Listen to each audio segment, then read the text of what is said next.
Hello friends, कैसे हैं? तो हमारा कार्बोहाइड्रेट का चैप्टर चल रहा था। बायोमोलिक्यूल्स के अंदर कार्बोहाइड्रेट पार्ट कर रहे थे, जिसका हम मोनोसैकेराइड्स का स्ट्रक्चर कर चुके हैं। लास्ट टाइम हमने किया था mutarotation and structure of galactose. आज हम स्टार्ट करने जा रहे हैं स्ट्रक्चर ऑफ डाइसैकेराइड्स। क्या स्टार्ट करने जा रहे हैं? Structure of disaccharides. अगर हम डाइसैकेराइड्स का स्ट्रक्चर देखेंगे तो वो किस टाइप का होता है। अब कौन कौन से डाइसैकेराइड हैं? सबसे पहला डाइसैकेराइड है सुक्रोज, जो मैं पहले भी बता चुका हूं। डाइसैकेराइड के एग्जाम्पल में सुक्रोज आता है। वैसे डाइसैकेराइड किसकी टाइप है? हमने देखा था डाइसैकेराइड्स किसकी टाइप थी? ओलिगोसैकेराइड्स की। किसकी टाइप थी भैया? ओलिगोसैकेराइड्स वे कार्बोहाइड्रेट जिनको हाइड्रोलाइज करने पर 2 से लेकर 10 तक मोनोसैकेराइड यूनिट मिलती हैं। मोनोसैकेराइड यूनिट मिलती हैं कितनी? 2 से लेकर 10 तक। उन्हें हम बोलते हैं ओलिगोसैकेराइड। फिर ओलिगोसैकेराइड को भी फर्दर क्लासिफाई कर लिया। कैसे? जिसमें से 2 मोनोसैकेराइड यूनिट निकलेंगे, उस ओलिगोसैकेराइड को हम क्या नाम देंगे? डाइसैकेराइड। जिसमें से 3 निकलेंगे, ट्राइसैकेराइड। लेकिन हमारे सिलेबस में इंक्लूडेड है ऐसा ओलिगोसैकेराइड जिसमें से 2 मोनोसैकेराइड यूनिट निकलेंगी, इसलिए उनका नाम हमने क्या रख दिया? डाइसैकेराइड्स रख दिया। जिनको हाइड्रोलाइज करने पर 2 मोनोमर यूनिट मिलेंगी, दैट आर कॉल्ड डाइसैकेराइड्स। तो डाइसैकेराइड का सबसे पहला एग्जांपल मैंने लिया सुक्रोज, जिसका फॉर्मूला होता है C12H22O11। क्या फॉर्मूला होता है? C12H22O11। ये आपके पास सुक्रोज है, ठीक है। अगर हम देखें सुक्रोज को, तो सुक्रोज की स्वीटनेस सेकंड नंबर पे बताई थी। कौन से नंबर पे? सेकंड पे। सबसे ज्यादा स्वीटर कौन सा बताया था? फ्रक्टोज। फर्स्ट नंबर पे स्वीटनेस किसकी होती है? सबसे ज्यादा मीठा फर्स्ट नंबर पे होता है फ्रक्टोज, और सेकंड पे मैंने तुम्हें बताया था सुक्रोज होता है। अगर हम इसका ऑप्टिकल रोटेशन देखें, ऑप्टिकल रोटेशन का मतलब प्लेन पोलराइज लाइट को ये किधर रोटेट करता है। अगर मैं इसकी प्लेन पोलराइज लाइट को देखता हूं, तो सुक्रोज प्लेन पोलराइज लाइट को राइट हैंड साइड में, किधर? राइट हैंड साइड में 66.5 डिग्री के एंगल से रोटेट करवाता है। किधर रोटेट करवाता है? 66.5 डिग्री के एंगल से राइट हैंड साइड में। जैसे कि मान लेते ये प्लेन पोलराइज लाइट है, यहां पे वाइब्रेट कर रही है, यहां पे का मतलब ये चाहे आप 10 दिन बाद देखोगे तभी भी ऐसे ऐसे ऊपर नीचे करती रहेगी। मैंने इसको सुक्रोज के सॉल्यूशन में से पास कर दिया। किस में से पास कर दिया? सुक्रोज के सॉल्यूशन में से पास करोगे तो ये लाइट आपको यहां पे वाइब्रेट करती मिलेगी। यहां पे पहले इसकी यहां पे थी ये, अब यहां पे वाइब्रेट करेगी। तो ये देखो कितनी डिग्री से? 66.5 डिग्री के एंगल से ये राइट में रोटेट होगी, यहां पे आके अब यहां पे वाइब्रेट करने लगी। तो ये कितने डिग्री के एंगल से? 66.5 डिग्री के एंगल से सुक्रोज प्लेन पोलराइज लाइट को राइट में रोटेट करता है। इसलिए इसे हम क्या बोलते हैं? सुक्रोज को डेक्स्ट्रो रोटेटरी बोला जाता है। क्या बोला जाता है? डेक्स्ट्रो। क्योंकि मैंने ऑप्टिकल आइसोमेरिज्म का टॉपिक आपको बता रखा है। कहां पे बता था? हेलो एल्केन्स के चैप्टर में। प्लेन पोलराइज लाइट वो होती है जो एक ही डायरेक्शन में वाइब्रेट करे। अगर उसको कोई भी सॉल्यूशन राइट में या लेफ्ट में रोटेट करवा देता है तो उस सॉल्यूशन को हम बोलते हैं ऑप्टिकली एक्टिव। जैसे यहां पे सुक्रोज ने इसको राइट में रोटेट किया तो सुक्रोज आपका ऑप्टिकली एक्टिव है, मतलब इसके ऑप्टिकल आइसोमर बन सकते हैं। और ये किस डायरेक्शन में? राइट हैंड साइड में। कितने डिग्री के एंगल से? 66.5 डिग्री के एंगल से। इसलिए इसका एक और नाम भी क्या है? इसको डेक्स्ट्रो रोटेटरी सॉल्यूशन भी बोलते हैं। क्यों? जो प्लेन पोलराइज लाइट को राइट में रोटेट करवाता हो उसे डेक्स्ट्रो रोटेटरी बोला जाता है, और जो लेफ्ट में रोटेट करवाता हो उसे लेवो रोटेटरी बोला जाता है। हो गया? अभी सुक्रोज के बारे में इतना पता चल गया।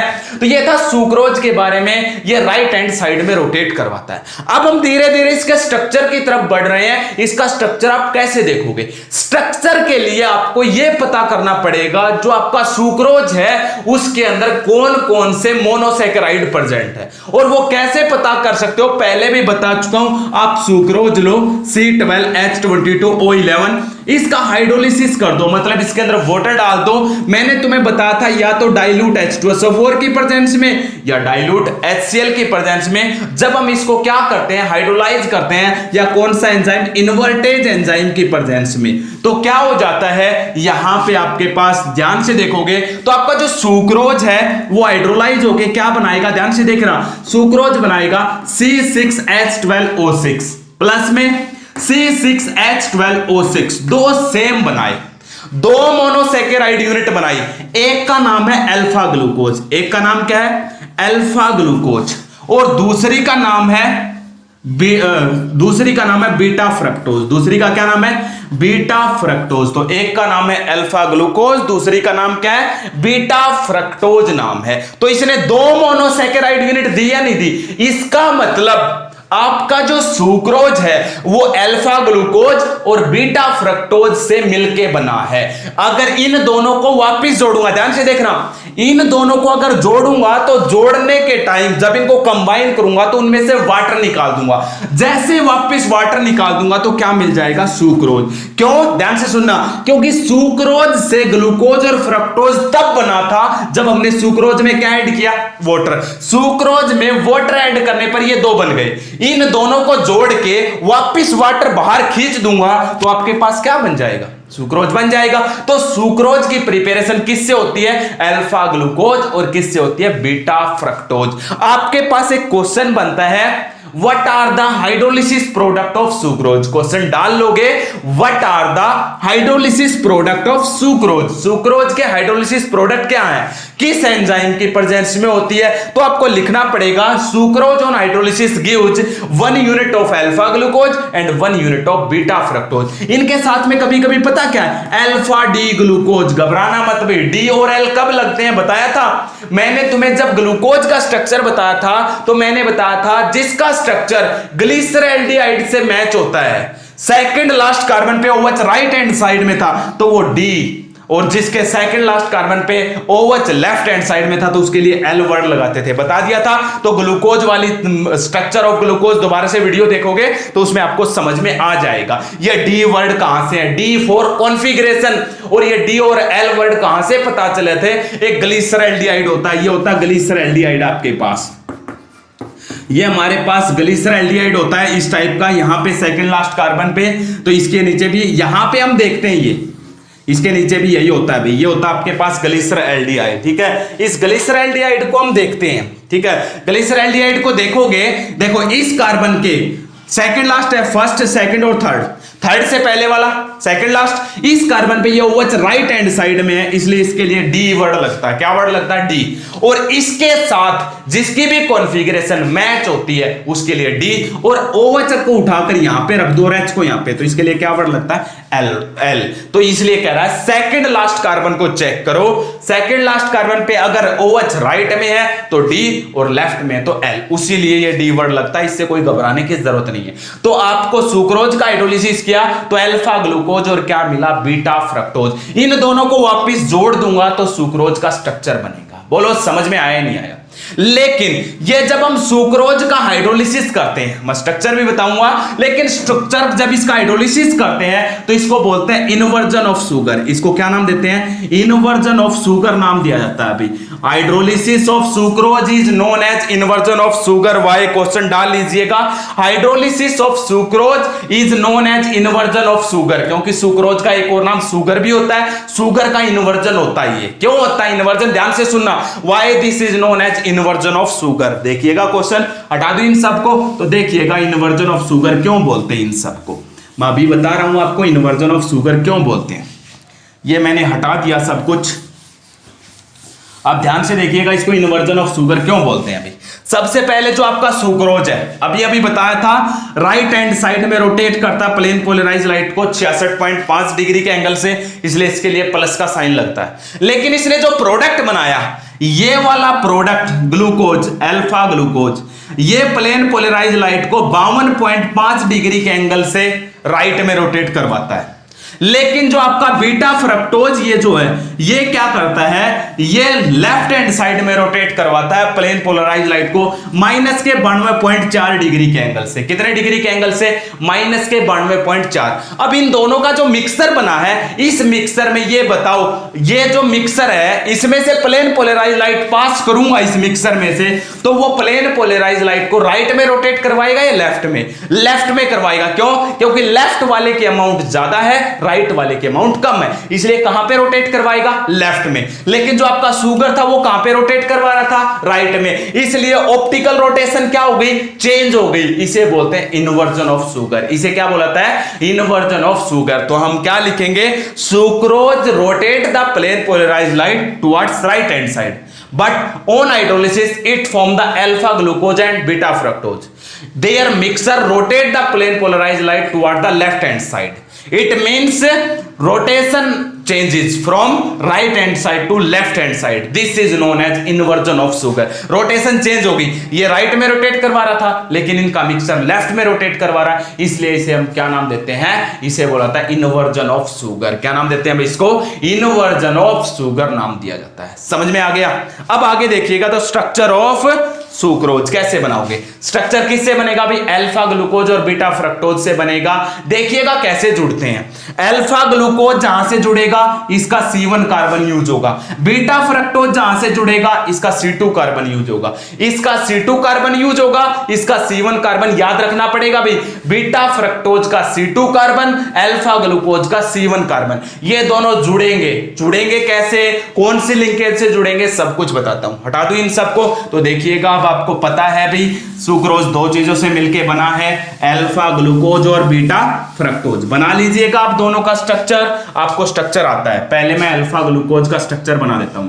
ये लीजिएगा भी अल्फा ग्लूकोज का स्ट्रक्चर मैं सीधा बना रहा हूं। ये C1 कार्बन, ये C2 कार्बन, ये C3 कार्बन, ये C4 कार्बन और ये C5 कार्बन, ये C6 कार्बन और ये H और ये ऑक्सीजन, पहला और पांचवा। बन गया ना अल्फा ग्लूकोज? क्या बन गया अभी? ये अल्फा ग्लूकोज बन गया।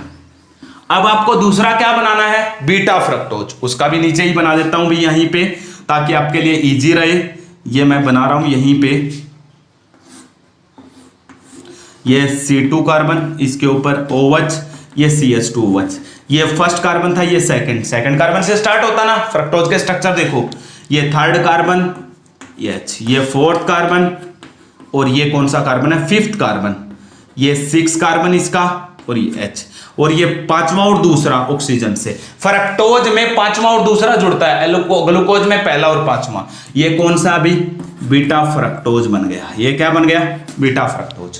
और मैंने तुम्हें क्या बताया था? बीटा फ्रक्टोज का ये सेकंड कार्बन उठाओ। उठा लिया।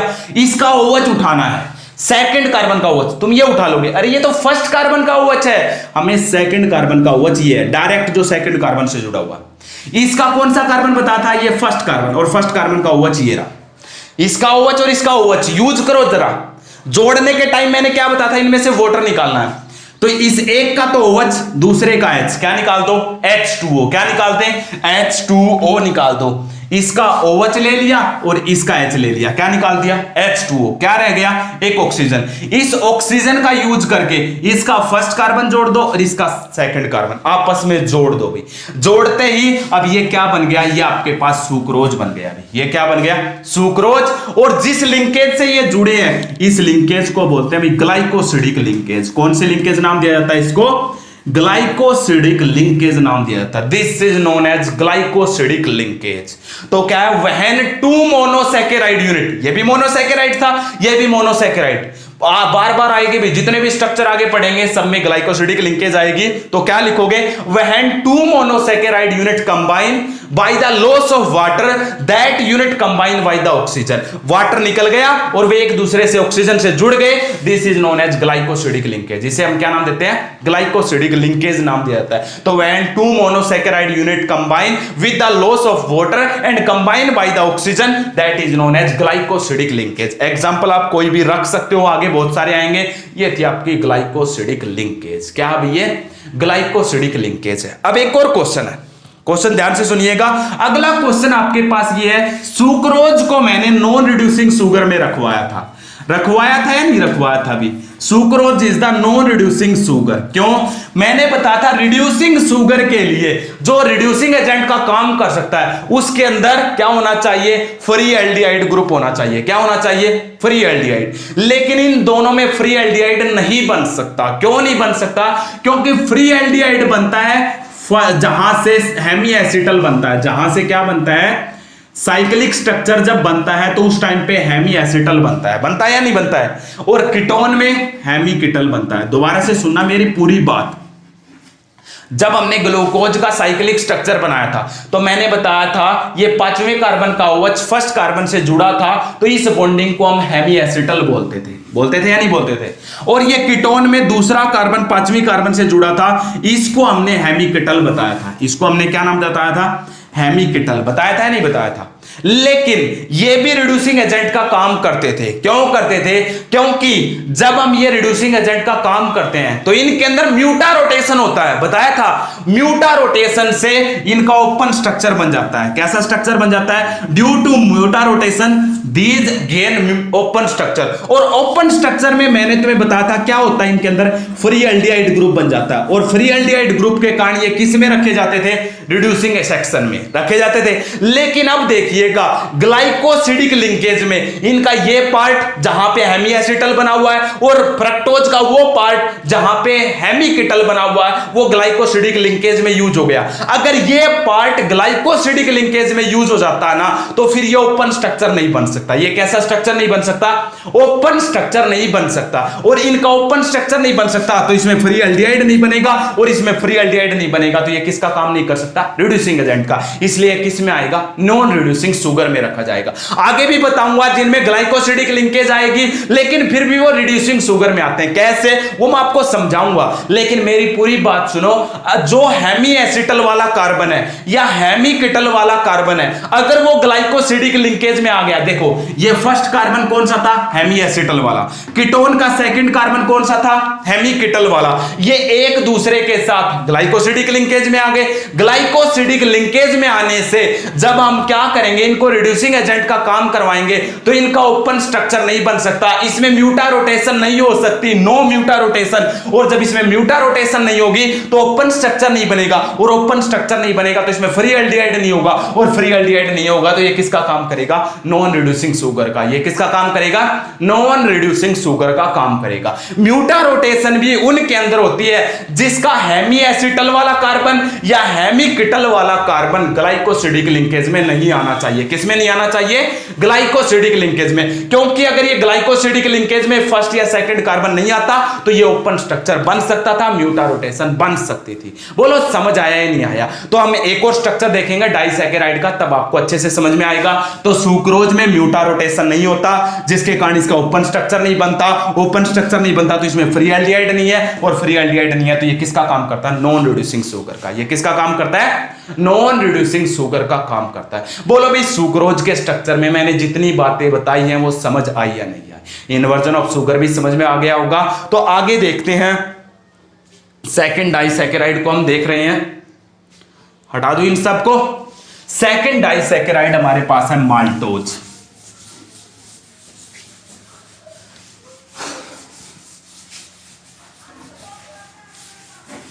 दूसरा हमारे पास है माल्टोज।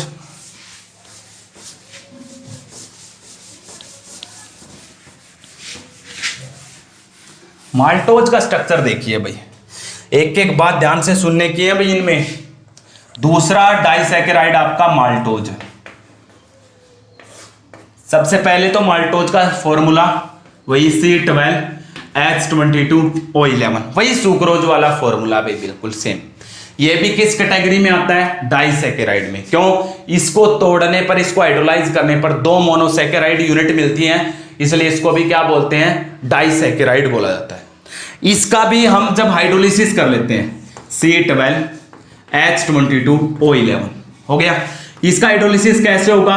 वाटर डालोगे in presence of dilute HCl या फिर डाइल्यूट H2SO4। और कौन सा एंजाइम? Maltase enzyme. कौन सा एंजाइम लेते हैं भाई हम? In presence of maltase enzyme. तो आप माल्टेज एंजाइम जब लेते हो तो ये टूट जाएगा किस में? C6H12O6। प्लस C6H12O6 टूट गया। ये भी अल्फा ग्लूकोज बना, एक यूनिट, दूसरी यूनिट भी अल्फा ग्लूकोज बना, 2 यूनिट बनी और दोनों कौन सी बनी भाई? Alpha glucose. दोनों कौन सी बनी? Alpha glucose unit. इसका मतलब जो आपका माल्टोज है वो किन से मिलके बना हुआ?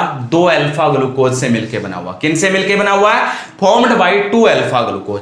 एक अल्फा ग्लूकोज का C1 कार्बन, दूसरी अल्फा ग्लूकोज का C4 कार्बन जुड़ते हैं आपस में, वाटर निकलता है, ऑक्सीजन से जुड़ जाते हैं, ग्लाइकोसिडिक लिंकेज बनती है। और जब इनमें ग्लाइकोसिडिक लिंकेज बनती है तो आपका क्या कंप्लीट हो जाता है? ग्लूकोज कंप्लीट हो जाता है। क्या कंप्लीट हो जाता है? वापस ग्लूकोज कंप्लीट हो जाता है। तो glucose is formed by 2 alpha glucose unit. देख लें कैसे बनेगा। मैं अल्फा ग्लूकोज का स्ट्रक्चर बना लेता हूं, ये लीजिएगा।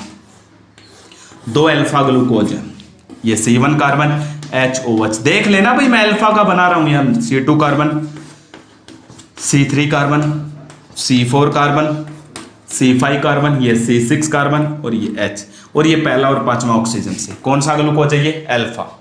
एक और बना लेता हूं यहां पे साइड में, ये भी मैं अल्फा ग्लूकोज, ये फर्स्ट कार्बन, ये सेकंड कार्बन, ये थर्ड कार्बन, ये फोर्थ कार्बन और ये फिफ्थ कार्बन। ऊपर ये 6, ये फिफ्थ और ये H, पहला और पांचवा ऑक्सीजन से। बन गया नहीं बन गए? ये भी कौन सा बन गया अभी? आपका अल्फा ग्लूकोज। एक का फर्स्ट कार्बन, दूसरी का फोर्थ। मैं इसका तो फर्स्ट कार्बन ये ले लिया और इसका फोर्थ कार्बन ये ले लिया भाई। इसका फोर्थ कार्बन ले लिया, इसका फर्स्ट। ठीक है, जोड़ने से पहले इसका हेमी एसिटल वाला कार्बन कौन सा है? ग्लूकोज में कौन सी बनती है? हेमी एसिटल बनता है, क्योंकि इसमें एल्डिहाइड होता है। और कौन सा कार्बन है? ये रहा। इस ग्लूकोज का ये रहा फर्स्ट कार्बन को हम कौन सा कार्बन बोलते हैं? Hemiacetal. पहले ही पता कर लेना जरूरी है हेमी एसिटल वाला कार्बन कौन सा है। इसका पहला और इसका फोर्थ जोड़ो कैसे? इसके पहले का OH, इसका फोर्थ का OH। मैंने बताया था एक में से OH, दूसरे में से H निकाल दें, वाटर निकल जाएगा। वाटर निकालने के बाद क्या बच गया? एक ऑक्सीजन बचता था यहाँ पे। उस ऑक्सीजन से ये पहला और फोर्थ कार्बन जुड़ गए और इस लिंकेज का नाम फिर से वही है। क्या नाम है? Glycosidic linkage. क्या नाम अभी इसका? Glycosidic linkage. बोलो समझ आया नहीं आया? तो ग्लाइकोसिडिक लिंकेज इसमें भी बनी है। डेफिनेशन बता दोगे? When 2 monosaccharide unit combine with the loss of water and combine by the oxygen, that is known as glycosidic linkage. Here यहां पे देखिए, इस ग्लूकोज का हेमी एसिटल वाला कार्बन, इस ग्लूकोज का हेमी एसिटल वाला कार्बन ग्लाइकोसिडिक लिंकेज में यूज हो गया। इसका मतलब ये वाला पार्ट म्यूटा रोटेशन नहीं शो कर सकता। म्यूटा रोटेशन वहां पे होगी जब हेमी एसिटल वाला कार्बन ग्लाइकोसिडिक लिंकेज में नहीं आना चाहिए। इसका मतलब इसमें म्यूटा रोटेशन नहीं होगी। और अगर इस पार्ट में म्यूटा रोटेशन नहीं होगी, ध्यान से सुनना, तो इसमें फ्री एल्डिहाइड नहीं बनेगा, इसका ओपन स्ट्रक्चर नहीं बनेगा, इसका फ्री एल्डिहाइड नहीं बनेगा। और फ्री एल्डिहाइड नहीं बनेगा तो ये पार्ट नॉन रिड्यूसिंग पार्ट है। ये वाला पार्ट, ये दोनों पार्ट को मिला के माल्टोज बना है और माल्टोज रिड्यूसिंग शुगर में आता है। लेकिन इसका ये वाला पार्ट नॉन रिड्यूसिंग है। रिड्यूसिंग किसके कारण है? हम कहते हैं माल्टोज रिड्यूसिंग है। किसके कारण? इस पार्ट के कारण रिड्यूसिंग है। ये क्यों है? क्योंकि इसका हेमी एसिटल वाला कार्बन किस में नहीं आया? ग्लाइकोसिडिक लिंकेज में नहीं आया। और जब ये कार्बन ग्लाइकोसिडिक लिंकेज में नहीं आया है तो यहां पे क्या हो सकता है? Mutarotation possible. क्या पॉसिबल है? म्यूटा रोटेशन पॉसिबल, क्योंकि ये क्या है? Hemiacetal carbon not included in glycosidic linkage, so mutarotation possible. और अगर म्यूटा रोटेशन पॉसिबल है, it can form open structure. ये क्या बना सकता है? Open structure. और ओपन स्ट्रक्चर में क्या है? It contain free aldehyde. और इसके अंदर अगर फ्री एल्डिहाइड ग्रुप प्रेजेंट है तो ये क्या है? It can act as reducing sugar. ये किसका काम कर सकता है? Reducing part.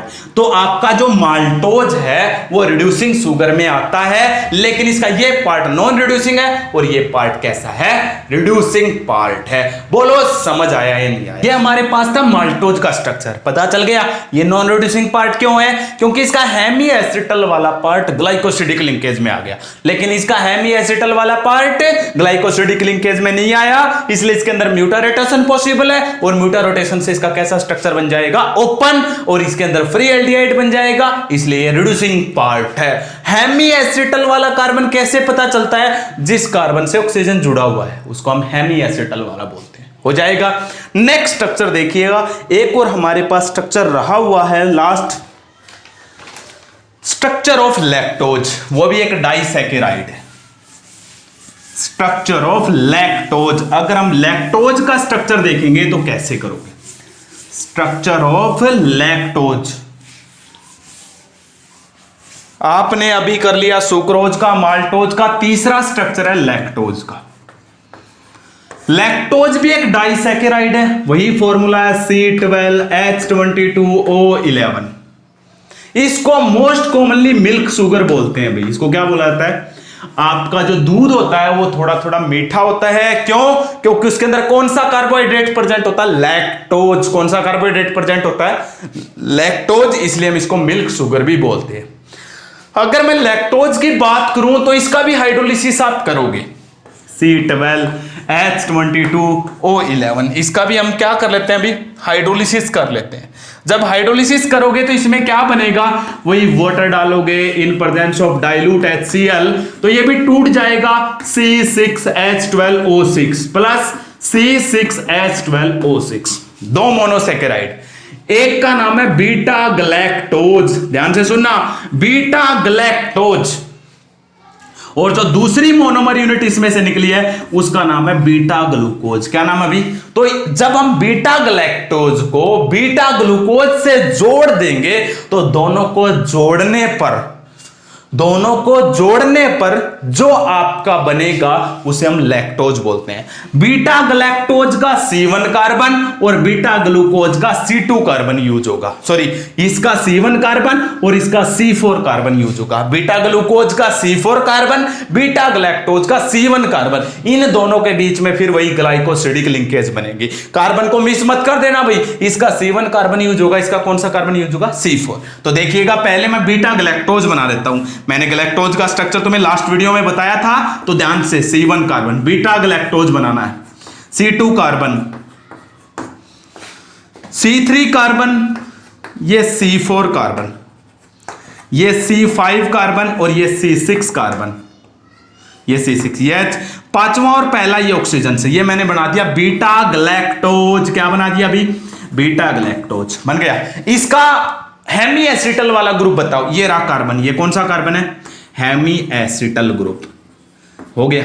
दूसरा क्या बनाता हूं? बीटा ग्लूकोज, और बना देता हूं जस्ट यहीं पे, ये मैंने बीटा ग्लूकोज बना दिया, C1 कार्बन, ये C2 कार्बन, ये C3 कार्बन, ये C4 कार्बन, और ये आपके पास C5 कार्बन, ये C6 कार्बन, ये H पहला और पांचवा ऑक्सीजन से जुड़ा हुआ, ये बन गया आपका बीटा ग्लूकोज, हो गया। अभी अब ध्यान से देखिएगा, इसका C1 कार्बन लेना है, ये ले लिया, जो हेमी एसिटल वाला कार्बन है वही, इसका हेमी एसिटल वाला कार्बन ये है, लेकिन हमें इसका हेमी एसिटल वाला नहीं लेना, इसका कौन सा कार्बन लेना है? C4, ये C4 है। C4 कार्बन और C1 ये जोड़ दो, इसका OH, इसका OH, क्या निकाल दो? H2O, और एक ऑक्सीजन बचेगा, उसमें आपस में जोड़ दो। देखो क्रॉस लिंकेज से जुड़ी है। ये कौन सी लिंकेज है? Glycosidic linkage. कौन सी लिंकेज है ये? Glycosidic linkage. लेकिन अब एक बात बताओ, ये रिड्यूसिंग शुगर में आता है, ये भी किस में आता है? रिड्यूसिंग शुगर में आता है। अब बात आपके पास ये है, ये रिड्यूसिंग शुगर किसके कारण आता है? क्योंकि इसका जो ग्लैक्टोज पार्ट है उसका हेमी एसिटल वाला पार्ट ग्लाइकोसिडिक लिंकेज में आ गया। ग्लाइकोसिडिक लिंकेज में आने से इसमें फ्री एल्डिहाइड नहीं बन सकता, इसलिए ये नॉन रिड्यूसिंग पार्ट है। तो बीटा ग्लैक्टोज इसका नॉन रिड्यूसिंग पार्ट है। ये रिड्यूसिंग किसके कारण है? इसका जो बीटा ग्लूकोज है वो रिड्यूसिंग पार्ट है, इसलिए लैक्टोज को हम रिड्यूसिंग शुगर बोलते हैं। तो ये कैसे है? क्योंकि इसका जो ये हेमी एसिटल वाला कार्बन है ये ग्लाइकोसिडिक लिंकेज में नहीं आया, और ग्लाइकोसिडिक लिंकेज में नहीं आया तो इसके अंदर क्या हो जाएगा? वही म्यूटा रोटेशन। क्या होगी इसके अंदर? म्यूटा रोटेशन। म्यूटा रोटेशन से इसका कैसा स्ट्रक्चर बन जाएगा? ओपन। और जब इसका ओपन स्ट्रक्चर बनेगा तो इसमें फ्री एल्डिहाइड बन जाएगा, और फ्री एल्डिहाइड बनेगा वो क्या कर सकता है? टॉलरेंस रिएजेंट और फेलिंग सॉल्यूशन को रिड्यूस कर सकता है, इसलिए ये पार्ट कैसा होगा? Reducing part. और हम लैक्टोज को किस में रखते हैं? रिड्यूसिंग शुगर में रखते हैं। बोलो बोलो समझ आया नहीं आया? मैंने तुम्हें तीनों एक एक अलग अलग बता दिए हैं। रिड्यूसिंग शुगर कैसे है, म्यूटा रोटेशन कैसे है, अगर आपने लास्ट वीडियो देखी है तो एक एक स्ट्रक्चर इसमें आपको समझ में आया होगा। जो कार्बन जिससे जोड़नी है वहीं से जुड़ेगी। जैसे इसका C1 तो C1 ही लेना पड़ेगा, इसका C4 तो इसका C4 ही लेना पड़ेगा। लैक्टोज में beta glucose, beta galactose non reducing part है और बीटा ग्लूकोज रिड्यूसिंग पार्ट है। यह भी आपको याद होना चाहिए, नहीं तो सब कुछ गड़बड़ हो जाएगा भी। तो मैंने तुम्हें स्ट्रक्चर बताए, बोलो समझ आया या नहीं आया? फिर भी कोई डाउट आप कमेंट सेक्शन में रख सकते हैं, मेरे से डायरेक्ट कॉलिंग पे भी पूछ सकते हैं। ओके, इसी के साथ हमारा डाइसैकेराइड्स कंप्लीट। आगे हम देखेंगे पॉलीसैकेराइड का स्ट्रक्चर नेक्स्ट वीडियो में। आप ज्यादा से ज्यादा अपने चैनल MS पथेरिया को ग्रो करवाइएगा, सब्सक्राइब, लाइक, शेयर कीजिएगा ज्यादा से ज्यादा। Okay, thank you.